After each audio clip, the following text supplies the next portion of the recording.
Efa ndresaka an'izay lafin'ny fampianarana izay antsika fa Mahery ny zato eo isan-taona ny mpianatra mandrato fianarana any Frantsa raha ho an'ny eto Madagasikara manokana ho fanomanana izany ary dia nisy ny fampisehoana an-tsehatra izay nataon'ny Institut France Madagascar. Hanomanana ireo ankizy vonona ny fianarana any Frantsa dia nisy ny seho an-tsehatra izay nikarakarain'ireo avy amin'ny campus France Madagascar.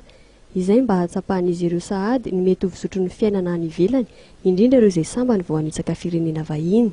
Alors c'est une conférence en fait qui s'adresse aux étudiants malgaches qui vont étudier en France, qui ont demandé à s'inscrire dans les établissements français, qui vont partir dans les prochains jours rejoindre leurs camarades qui sont déjà là-bas. Nambarany tompon'andraikitra fa an-jato isan-taona ireo ankizy mandeha mandrato fianarana any Frantsa.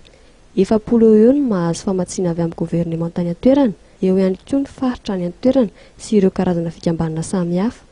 Mahakasika ireo fepetra tokony hananina ahafahana mianatra any amin'ny université any Frantsa dia natao an'ireo manana baka rehetra.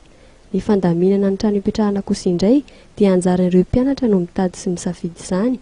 Ny andraikitry ny ao amin'ny campus Frantsa kosa dia manome ireo tsara ho fantatra rehetra mahakasika izany.